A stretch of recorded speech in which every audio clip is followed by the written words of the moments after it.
Well, good morning to everyone. Good morning to our audience and speakers. Welcome to this second panel on tensions and cooperation patterns in the Eastern Mediterranean. My name is Chiara Lovotti. I come from Italy. I represent the ISPI here. I'm a research fellow at ISPI as well as a scientific coordinator of the Rome-Med dialogues. And I want to echo Ambassador Massolo's words of gratitude to our friends and partners here at the AC for making this event possible and for our long-standing partnerships. So in the first panel, we addressed this shifting power dynamics of the MENA region at large, and now we will try to go more into details of the Eastern Mediterranean specific scenario with our speakers. So as you know, several developments are worth of attention that are currently taking place in the region. Speaking of energy, for instance, you know that over the past few years, the region has been a real hub, a real center of gravity for energy competition over natural gas, especially. You know, the recent discoveries of natural gas have attracted growing interest from countries of the region and beyond the region.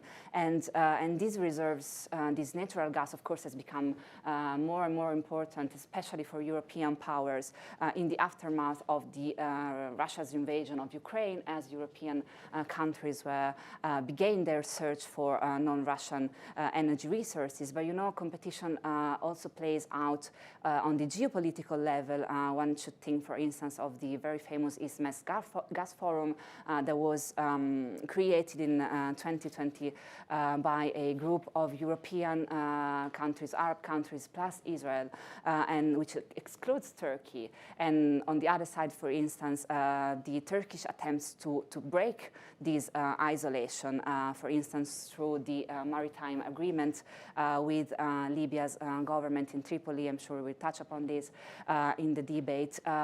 So competition, energy competition, geopolitical competition, but over the past couple of years especially, there have been signals, more or less mild, of an increased cooperation, even political deterrence, over the Eastern Mediterranean region. For instance, a deal between Israel and Lebanon over the maritime border, but also Turkey's rapprochement with Egypt.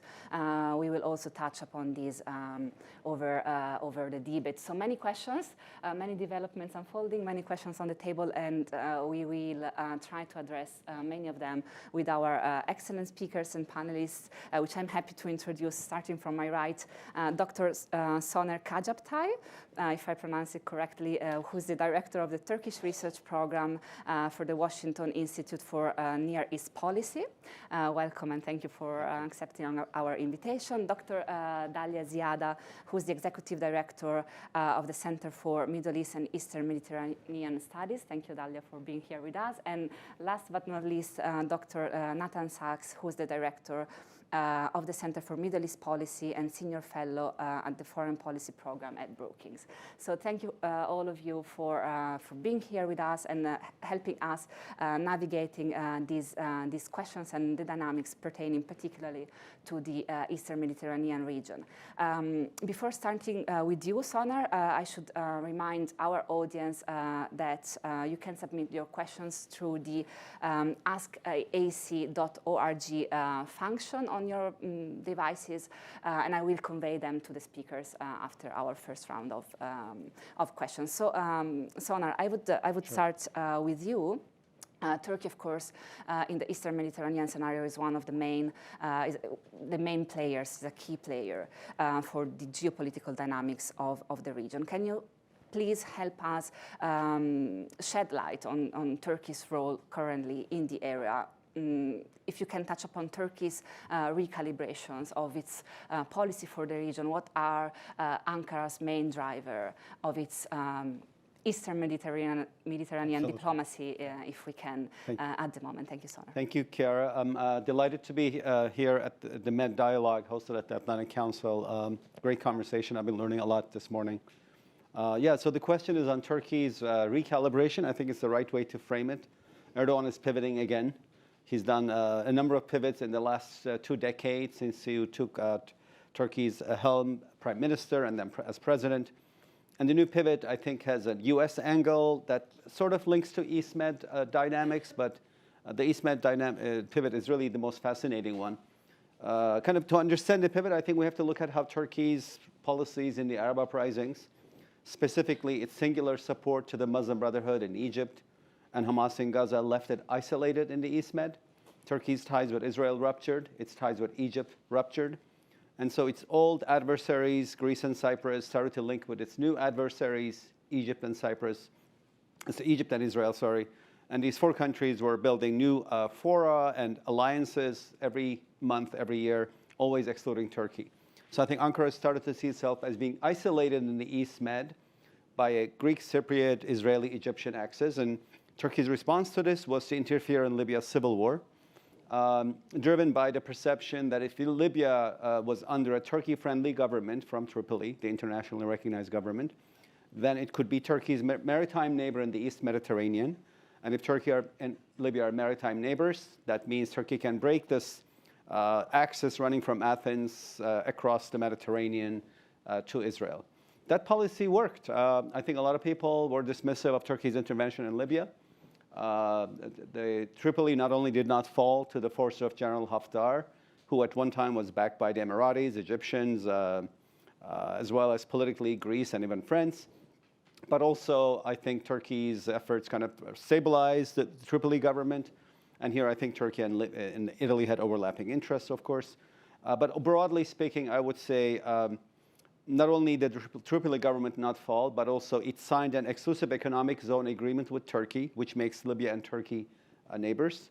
This counters Greece's and Cyprus's own visions of how far their EEZs reach out. These EEZs overlap inevitably, and I think Greece and Turkey mutually deny each other maritime space, but anyhow. Broadly speaking, I would say the intervention in Libya allowed Turkey to not be blocked in the East-Med. That was the first part of the pivot, military. And quite impressive because, as I said, not only Turkish military made an amazing comeback, impressive comeback from the coup attempt of 2016, but it defeated these quite significant forces that were also at one time beefed up with the Wagner's army, Chinese drones. So basically, it was quite a coalition and constellation.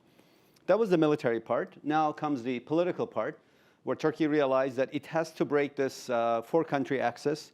So it went on a charm offensive towards the Egyptians and the Israelis. The Egyptian part has been the toughest. I think I would say that the way I see is Egypt and Israel now, I think they're part of a new constellation in the Middle East. I would call it the new Middle Eastern Quad. It also includes UAE and Saudi Arabia. I think Egyptians and Israelis were not too warm about our reset. They said, maybe indirectly, they told Erdogan, said, go reset with the Emiratis and the Saudis first and then come to us. Turkey reset with Emiratis and Saudis. Israelis came next. Egypt was the last piece. We just saw that a visit has been announced after Erdogan met Sisi for the first time in 10 years. The reset with Egypt came at the price of Turkey stopping its public support to the Muslim Brotherhood, including turning Muslim Brotherhood radios in Turkey off. But more importantly, agreeing to some kind of a power-sharing deal in Libya. Egypt considers Eastern Libya as its backyard, strategically speaking, and I think Turkey basically said, fine, you can have influence in the East if we get to have influence in the West. So that piece also worked. That's part of the recalibration. The last piece is the most interesting one because it was the least expected. It is a reset with Greece. This came after escalated rhetoric between Turkey and Athens in the last few years and some near collisions of naval forces and other unfortunate incidents. The earthquake, a sad and tragic event in Turkey, of course, a huge natural disaster, resulted in Greece being one of the first countries to fly in assistance. I think that allowed Erdogan to have a reset with Greece verbally. Escalatory rhetoric disappeared. New foreign minister Hakan Fidan met his counterpart. I think his tweet in Turkish and English was one of the most friendly tweets that the Turkish bureaucrat has put up in terms of regarding ties with Greece in a long time in living memory. And now Erdogan Mitsotakis meeting, of course, it's all warming things up. It links ultimately, I think, Erdogan's reset or attempt to reset with the United States. I think he sees that because U.S.-Greek ties have improved so much within the background of deterioration of Greek U.S.-Turkish ties, Turkey kind of is trying to rebalance this triangular relationship, which is also how I think, before I finish, Turkey sees that it wants to re-establish a balance in its relationship with Israel, vice the Israeli-Greek relationship. So Greek-Israeli ties throughout the Cold War were not in great shape. And Turkey was Israel's best friend in the East Med among NATO allies. And after Turkish-Israeli ties ruptured in 2010, Greece quickly moved in to fill in the vacuum left behind by Turkey. And I think Greece's foreign policy elites, in my view, should be given a Nobel Foreign Policy Prize, because they saw this opening and they filled it up quite fast. And Turkey realized that it was the developments between Greece and Israel, the improvement of ties, was coming at the expense of Turkey's presence in the region. So it's trying to reset with Israel, also in order to balance off against the improvement in Greek-Israeli ties. Though I think, unlike the U.S. view of the East Med, where the U.S. doesn't want to put all eggs into one basket, U.S.-Greek ties have never been better, in my view, in recent memory. But I think Washington still wants to kind of keep Turkish-U.S. ties also strong. I think the Israeli view was kind of more skeptical. Israelis are basically saying, with Turkey, it didn't really work out. We tried again, it didn't work out again. So I think they're going to keep their ties with Greece quite robust. And maybe the economic piece of the Israeli-Turkish ties was going to be interesting. Maybe energy cooperation and pipeline politics. So Turkey's recalibrating. It was able to achieve this recalibration, number one, because it succeeded in Libya militarily. Number two, because it was able to kind of finally court Israelis and Egyptians for a reset. And number three, I guess the earthquake opened up a window that both Turkey and Greece decided to capitalize on. And number four, there's, of course, always the U.S. angle when you talk about East Med and Turkey. Of course. Yeah. Soner, very quick follow-up questions before going to Dalia. You said, and I agree, the U.S. Is intent in maintaining good ties with Turkey. Do you think that is also due to, of course, Turkish role in NATO and the close contacts that sometimes, the link, the tie, President Erdogan and President Putin. I mean, Turkey has a very good relation with Russia, despite being in NATO. But it has been one of the few. It was one of the few, the only actor that could have, for instance, mediated the wheat deal, which is now it's not going very well. But do you think that the U.S. needs to keep those ties close and flourishing is also due to balancing with regard to Russia's ties to Russia? Absolutely. So I think that the view in Washington, especially since President Erdogan won elections again, and I think he's basically president for life, the view in Washington is that the White House has kind of digested this reality. And so the White House has realized that Turkey is a NATO ally, and it's also a middle power that occasionally can punch above its weight. So it can complicate things for Washington. So it's better to kind of reset ties with Turkey and improve than allow the ties to deteriorate further. And Turkey is a country that has multiple identities, right? I mean, if it's a Middle Eastern country, it's the only Middle Eastern country that's a Black Sea power. Mm-hmm. If it's a European country, it's the only European country that borders Iran. So you can never have one thing exclusive. And I think the understanding is that the new Turkey will probably place multiple identities simultaneously. So in the Ukraine war, Turkey is pro-Ukrainian, supports Ukraine militarily, but it's not anti-Russian. It's kept his ties with Russia open economically. And I think Washington's view is perhaps, engage Turkey and keep it closer. And I guess that's also informed by the post-elections the dynamics in Turkey. So I don't think Washington sees this as an alternative to the very strong and robust and positive nature of U.S.-Greek ties. So U.S.-Greek ties are in excellent shape, probably never been better in decades, if not since the beginning of the Cold War, perhaps. But there's also another element. I think while Greece is a significant ally, has lots of capabilities, its strategic depth is not the same as of Turkey's. Greece is an East Med power. It's a Balkan power. If you stretch it, it's a Near Eastern power. But it's not a Caucasus power, Persian Gulf power, Middle Eastern power, Eurasian power, Black Sea power. And I think the understanding is maybe while U.S.-Greece ties are robust and continue to build up, you also need to build up U.S.-Greek ties, because that allows U.S. the ability to project power in areas where Turkey is a significant player. I would say Washington's view of Turkey is evolving into one that Turkey is now seen as a hedging power, It's a middle power. It's also a NATO ally. It's probably the only NATO ally that also has these attributes. Hungary makes things difficult for the US occasionally, but it's hard to describe it as a middle power. So I think that's why perhaps the US views that there's a new Turkey, you have to engage it, and that Erdogan is responding positively in my view, and he's saying, yes, I'd like to be engaged, and I think what he wants right now most is probably a visit to Washington to get things going, of course.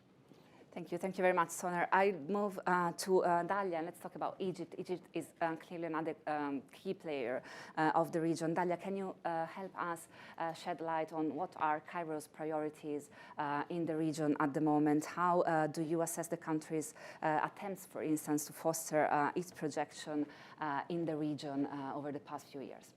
Yeah, so first of all, thank you so much for ISPI and the Atlantic Council for this important event and for inviting me here. So I will start actually speaking very quickly about the new power dynamics in the Eastern Mediterranean, which are part of the reshuffling power coalitions in the Middle East in general, during which Egypt has actually lost a great deal of its leadership role in the region to Arab Gulf countries. We can say that in the past 10 years, due to the weakness Egypt had to suffer after, due to the Arab Spring aftermath, and the fact that Arab Gulf countries were the only countries in the region who survived the waves of the Arab Spring or who were not directly affected by the waves of the Arab Spring, this created a new reality wherein the Arab Gulf countries started to take the lead of the region, bringing to this all their complicated policies related to human rights and democratization, of course, but at the same time, they also brought to this their competition between each other, their Arab Gulf competition within each other to the region, to the wider region. And we have seen this manifesting in different ways. One of them was trying to affect what's happening in the Eastern Mediterranean region. This coincided with a time when Egypt actually had to trade, during this period, Egypt had to trade its leadership role to Arab Gulf countries for the sake of getting financial assistance from them. Mainly because the financial assistance that comes from the Gulf, that comes through the Red Sea, let's say, is usually coming with no strings attached. It's not coming in the form of debt, but in the form of donations. So it's easier to handle and deal with. And compared, for example, to the help that's coming across the Mediterranean Sea from the West, in the form of aid or loans, financial assistance is usually coming with strings attached. But unfortunately, this is not the case anymore, but let's focus on this era first. So at that time, Egypt had to trade its leadership role, as I was saying, but in 2015, in particular, something important happened, which is the discovery of the largest gas field in Egypt's maritime zone, Zohr field. And this actually was kind of the lifeline for the sinking leadership role, Egypt's regional leadership role, that brought it back to the surface, not only economically, but also politically and geopolitically, because these new discoveries of the gas in the Eastern Mediterranean enable Egypt to take cooperate with Israel, first of all, cooperate economically with Israel on gas liquefaction and selling to Europe and other places, and also naturally led to security cooperation with Israel, which consequently made Egypt, when the right time came, when there was an Israel-Palestinian conflict being renewed, made Egypt the only key player in the region and perhaps in the whole world that was able to mediate in this conflict, and again brought Egypt to the forefront and brought Egypt again to playing an important role in its Middle Eastern context, and even attracted Western leaders. Like it was, for example, the first time President Joe Biden makes a phone call to the Egyptian president when, after Egypt mediated in the Israeli-Palestinian conflict, an episode of the Israeli-Palestinian conflict in 2021, although at the beginning, the Biden administration was not very friendly towards the Egyptian leadership. And at the same time, or on another level, Egypt's expanding economic role in the Eastern Mediterranean due to the gas discoveries also enabled it to open up to Europe and enabled also Europe to be more interested in Egypt. We have seen, for example, this agreement signed between Greece, Cyprus, and Egypt. Also the agreements or the MOUs that are signed between Europe, Israel, and Egypt also on the issue of LNG or liquefied natural gas exportation. This dynamic or this actually new leadership role found in the Eastern Mediterranean, it was not happening on purpose. In other words, Egypt was not leading or trying to achieve a leadership role to compensate for its lost role in the Middle East. But actually, Egypt's policy in the Eastern Mediterranean was motivated by, first, economic gains, trying to find new economic gains, and also national security, keeping it safe as it's surrounded with problems from all sides. Civil war in Libya, Sudan, and all its troubles, and also the Gaza troubles, and all Hamas and all the stories there. But at a certain moment, this was threatened by Turkey's intervention in Libya. And actually, this created in 2019 what I call the Eastern Mediterranean momentum. As ugly as it was the clash, or the almost clash that happened between Turkey and Greece in the Eastern Mediterranean in 2020, in the summer of 2020, after Libya's intervention in Libya and the maritime agreement between Turkey and the government of national accord in Libya, this created an Eastern Mediterranean momentum, meaning that it once again made the world realize that, or remember that the Eastern Mediterranean is a very important geostrategic point or connection point in the world. So actually this momentum has enabled Egypt to play a more important role in all the events that proceeded. And again, this was threatened by Turkey at that time and created some kind of conflict, de-escalation that had to happen between Turkey and Egypt in order to find a way to cooperate on these new reshuffling coalitions or new realities that are being created in the Eastern Mediterranean and also the wider Middle East region.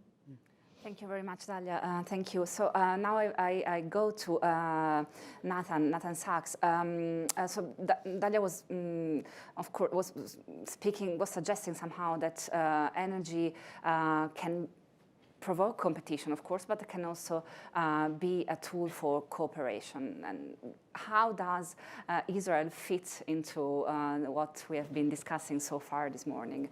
How are these movements, these rapprochements, these attempts seen from the side of Israel? And do you think that the Ukraine war has somewhat steered these processes, these attempts specifically? Well, thank you so much, and thank you to the Atlantic Council and ISPI. And it's really a pleasure to speak with after Dalia and Soner. Intimidating, but still a pleasure. Israel is sort of a strange East Med player. On the one hand, it's right there, and it has a relatively long seashore for its size, of course. But Israel has traditionally always looked very much east and south. Its security concerns certainly have been first and foremost with Egypt, and then eastward facing, much less to the sea. That still, of course, it's an East Med player, and like the case with Egypt, the fines, the gas fines in Israel's EEZ transformed a lot of the way Israel behaves with the region. So first and foremost, when Israel looks at the East Med, it sees Turkey, of course, it sees Egypt and Turkey. But as Soner said, the weight of Turkey there really affects a lot of what Israel does. So of course, the Israel-Greek Cypriot connection that we've seen in recent years, the absent player there is very absent and very present in a sense. That is, of course, Turkey. And added to that, the biggest concern in many respects, which is Egypt. After 2011, we saw Israel extremely concerned with the rise of the Morsi government, and then very relieved, unlike many others, but very relieved with the Sisi government and with a very close security connection, ties between the two countries. So when Israel looks at that, it sees several key interests. First, in terms of security, stability with Egypt and the very close connection between ties to Egypt and the situation in Gaza. The Egyptian influence in Gaza, of course, is enormous and is absolutely crucial for Israel in any case of new configuration with Gaza, with Hamas in Gaza, which is unfortunately always a possibility. The second is the Turkish question. And it's interesting. On the one hand, throughout the years of crisis between Israel and Turkey, we saw Israeli-Turkish trade continue, almost apace. There was very little disruption there. But throughout these years, Israel has also learned, I think Soner put it very well, it's very skeptical of Erdogan's approach. So Israel is now, and this is across both governments, the previous government and this government in Israel, is sort of certainly willing to have this rapprochement with Turkey. It prefers rapprochement with Turkey than the opposite, but it has extremely low faith that this is necessarily long-lasting or that this is not contingent on Erdogan's own interests that may change tomorrow. So, as Soner said, Israel's keen to have good relations with Turkey, good with brackets around it, but of course we'll continue to try, certainly, to build upon the relations with the Greeks and the Greek Cypriots, and of course with Egypt, which is an interest that almost predates all this. The second issue for Israel is that with the very substantial gas finds, they're not as big as some, but for Israel they're very large gas finds, Israel has a new security concern that it didn't have in the past. As I said, Israel was always eastward looking, and you can see it even in the structure of the military. The Navy is by far the smallest and least important part of the main branches of the Israeli military. But suddenly the gas finds mean that Israel is very susceptible to attacks on its naval facilities, on its maritime facilities, I should say, especially from Hezbollah in Lebanon. And that created a whole new set of concerns. It, of course, feeds into the question of the maritime border with Lebanon, but it also means that suddenly Israel invests in this and is looking to gas and to the exportation of gas as a national issue. Does it go to LNG in the Egyptian facilities that have spare capacity? Questions of FLNG, of floating LNG that are now rising and certainly look possible. Early on, many questions of could there be pipelines through through Turkey itself, perhaps through Cyprus, which then would also touch on questions of Cypriot and Turkish EEZ and all sorts of issues that are bigger than Israel. So a second major concern, of course, that comes for Israel. And with the war in Ukraine, a combination of new problems. On the one hand, the price of gas rising dramatically and therefore new economic opportunities, suddenly an importance for this gas in Europe. But also a very difficult question for Israel. Israel knows who its best friend is, and that is the United States. It's very, very clear. But as Israelis say time and time again, they see Russia as their neighbor to the north because of Russia's presence in Syria. So Israel's early already in the crisis in the Ukraine found itself trying to hedge. At the time, Prime Minister Bennett and Foreign Minister Lapid played a good cop, bad cop towards Russia, with Lapid saying all the right things for the United States, Bennett, the Prime Minister at the time, staying relatively silent and in fact meeting with Putin several times. Now with Netanyahu, we see a continuation of this, perhaps even more hedging towards the Russian side. You hear a lot in Washington of Israel not taking sides and not playing nice. Israelis will often complain that they have voted all the right ways, said all the right words, but clearly there's sort of a difficulty here. And for Israel, this goes back again to basic security needs. From Israel's perspective, its ability to operate in Syria and to prevent the transfer of precision munition to Hezbollah or the creation of domestic capability of manufacturing precision munition by Hezbollah is absolutely crucial. And therefore, Israel wants to play nice with Russia. And this again ties into Israel's interest also in stability in Lebanon and the possibility and what we saw with the maritime border there between Israel and Lebanon. So to sum, Israel finds itself both a major player in the East Med with gas, with important ties with Egypt, important ties with Turkey, but fundamentally it is a country looking south, east, north, not so much west to the sea. And in that sense, in the East Med, it's an opportunistic player. Where it can hedge with Turkey, it hedges with Turkey.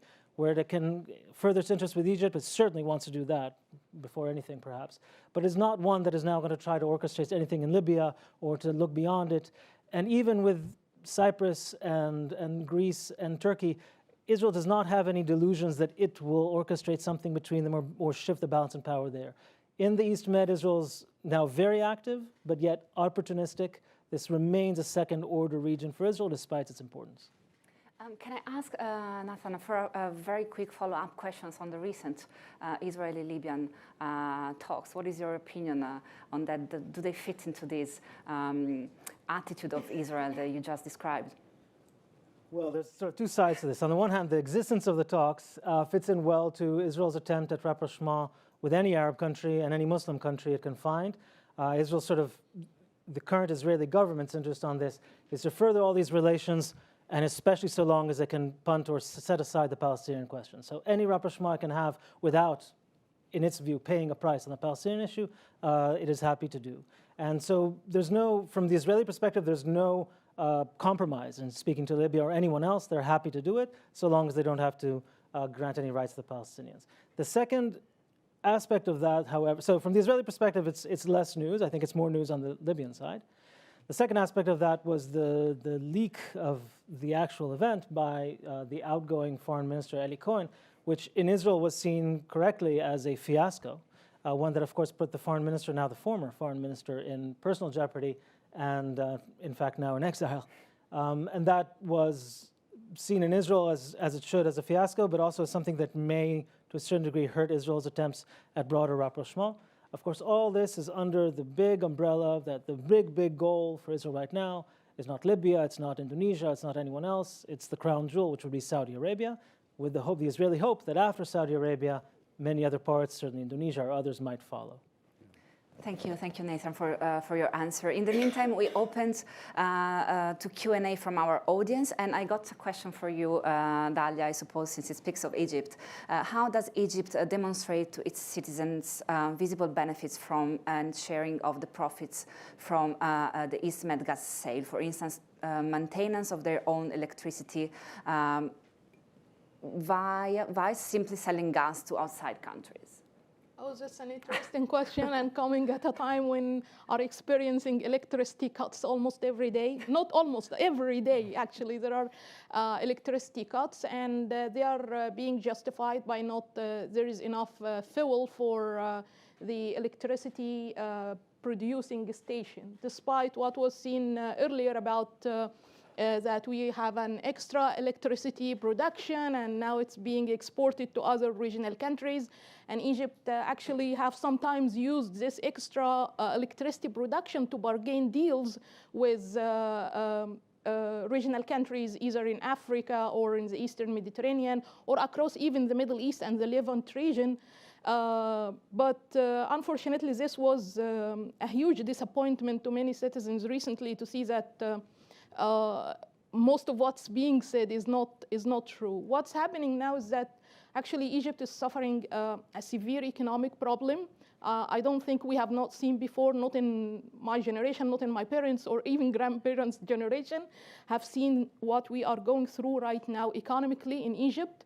And this consequently is affecting any gains, or let's say it's swallowing any gains or progress that Egypt is doing in the Eastern Mediterranean. Of course, Egypt is, we cannot say that it's not successful in the Eastern, it is successful in the Eastern Mediterranean, but still we cannot see this success simply because the whole economic situation and also the policies taken to manage this economic situation right now are very messy. So of course, this is going to also, speaking about our new power dynamics, this could sooner or later actually affect Egypt's power to continue to play this regional role or being even attractive to allies either in its own region, in the Arab region. We have seen recently, for example, two of Egypt's best allies in the region, Saudi Arabia and the United Arab Emirates, deciding not to continue assisting the Egyptian government financially, which exposed now the Egyptian government to more and more problems and higher debts and great shortage in the current account, great deficit, I mean, in the current account. So all these problems together may sooner or later affect Egypt's regional role. And we have seen this, for example, recently in the Renaissance Dam issue. Ethiopia was able to do what it wants, despite all Egypt's pleading to negotiate or make a deal with Ethiopia to protect Egypt's right in the Nile River. We have seen also this happening in Sudan, when this very disappointing moment when Egyptian soldiers were captured by the rapid support forces a few months ago, not a few months, I mean some months ago when the civil war started in Sudan and the conflict started in Sudan. And unfortunately, Egypt did not intervene. Egypt waited for the United Arab Emirates to come all the way from the Gulf to release the Egyptian soldiers. This was very disappointing. And I think all this, again, links to the economic disaster we are living right now. Yeah, of course, the economic crisis in Egypt, internal dynamics, they do impact on a country's foreign projection. Can I ask, you already somehow made a prediction. You are not depicting a very positive situation, of course, for the country, but what do you think it could happen if Egypt, we hope not, it won't be the case, but if Egypt had to economically fail, if this disaster, economic disaster of the country had to grow, how could this impact on the country's role in the region and beyond the region? I don't know, for instance, if Egypt couldn't get any more funds from Gulf countries, from other, what could happen? You somehow already depicted a very bad situation, but and we don't have crystal balls, but what do you think it could happen? I don't think actually Arab Gulf countries will intervene again to rescue Egypt from its situation, but somehow this is also, let's say, like look at the bright side of the situation, which is pushing Egypt to seek alliances with new partners, which it wouldn't normally partner with if the situation was still good with Arab Gulf countries, or it was in the situation it was, let's say, 7 or 8 years ago, when it is protected, I mean, by its Arab sphere. Now, for example, we are seeing very good progress in the rapprochement process between Egypt and Turkey, which is, I think, wonderful and will open a lot of economic opportunities for both countries. Because actually, despite the fact that there was all these diplomatic tensions that has been going on for years, the economic relationship stayed very good. Right now, there are plans actually to enhance economic cooperation and take it to new levels. Turkish tourism is increasing in Egypt. I mean, the tourist turnover to Egypt from Turkey is increasing, which is compensating for the loss or the absence of the Russian and Ukrainian tourists who are normally the tourists who come to Egypt. Somehow there is some kind of new balance that Egypt is trying to create with its Eastern Mediterranean allies, including Turkey and also Greece and Cyprus and Israel, of course, in order to compensate for its diminishing role on the Middle Eastern side or among its traditional Arab allies. At the same time, also, we are seeing Egypt a little bit deviating towards China, India, and Russia, which was discussed in the previous panel with lots of details. But I think Egypt's going to this side is simply seeking to find new resources for financing. That does not come with the strings attached of human rights and democratization that comes from the West. So somehow Egypt will find a way, but actually the challenge here is that we are having in a few months a presidential election. I believe this presidential election will not go as easy as we are expecting it should be. There is like the whole scene right now tells that we may see surprises in this election. So what happens in the next few months will definitely determine Egypt's internal politics and also Egypt's regional role on the short and long term. Thank you, Dalia. I want to ask you about the elections, don't worry, any prediction on that. So I got another question from the audience for Soner. I think you can read it with me if you want. Turkey has reset its foreign policy and self-identity with its neighbors routinely over the years. How is this different? Is it because of Erdogan's for-life presidency? Not exactly. I think it's because Erdogan is resetting again. He's made many pivots along his career. The first 10 years, he was an internationalist, pursued EU accession. That didn't move forward, mainly because of France and Germany objecting to full membership for Turkey, and Erdogan decided it wasn't worth it. Arab uprisings provided an opportunity. At the time, the economy in Turkey was doing phenomenal. And so kind of this can-do attitude allowed Erdogan to think that Turkey could single-handedly shape the outcome of the events in the Arab uprisings in Egypt and in Syria. It didn't work out so well for Turkey. In Egypt, its support for brotherhood left it completely isolated across the Arab world. And of course, its intervention in Syria put it at odds with Russia and Iran, its historic nemesis and regional competitor, respectively. And that policy, I think, was also bookended by an economic crisis that came in just before the pandemic and was compounded by the pandemic. So now he's doing his second big pivot in his career. If the first one was to make Turkey a standalone power in the Middle East, the second one is informed by this desire that Turkey is economically integrated with the West, but politically it can be on its own. So he's going for deepening of customs union with the European Union, better ties with Washington, so the markets will be comforted to invest in Turkey. But all this is still informed by Erdogan's vision that Turkey should be a standalone power, embracing its multiple identities. And I think the resets with the Gulf countries have helped Turkey economically. A lot of money went into Turkey's economy before the elections. I think the Saudis and Emiratis both helped Erdogan win the elections, and that suggests stronger ties going forward with them. So I would say I followed Erdogan's career for about 2 decades. He's kept me employed. I feel like this is the new pivot in his career where he's going for a new foreign policy vision where it's a middle power, economically part of the West, politically on its own, and it punches above its weight because it has a military that's made a spectacular comeback from the coup attempt, and also its drones that help it. I think that's what allows Turkey to punch above its weight. The drones helped Turkey win the war in Libya.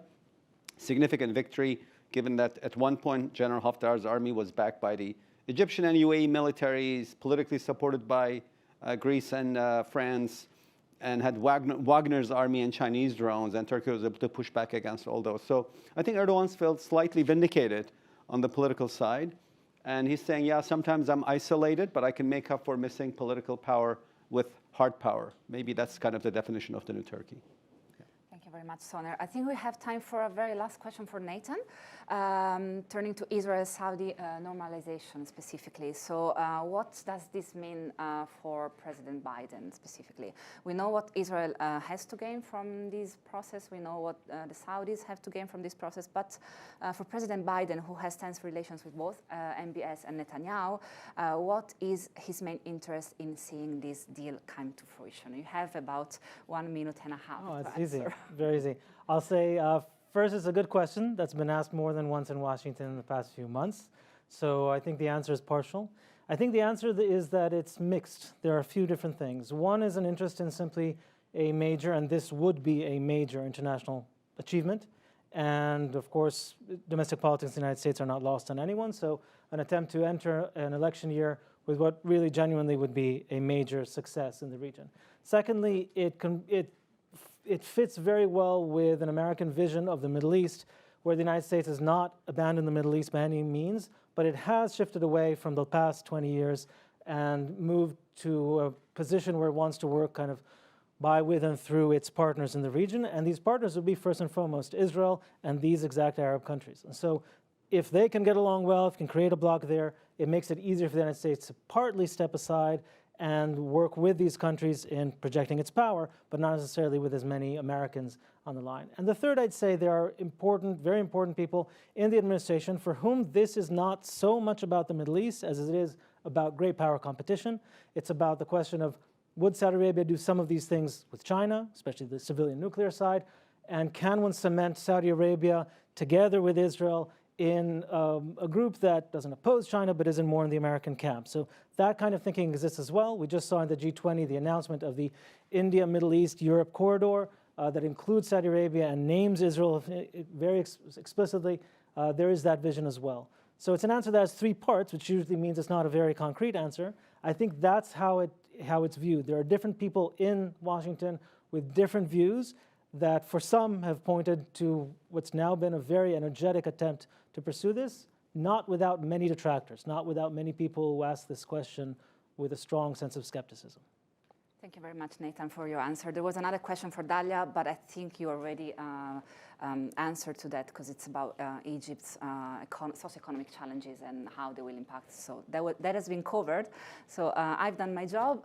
You speakers have been excellent and helped us navigate through the complexity of this region and gave very precise perspectives on three of its main key players. So while I remind you that we are now going to a 10-minute break, please join me for a round of applause to our panelists. Thank you. Oh, thank you.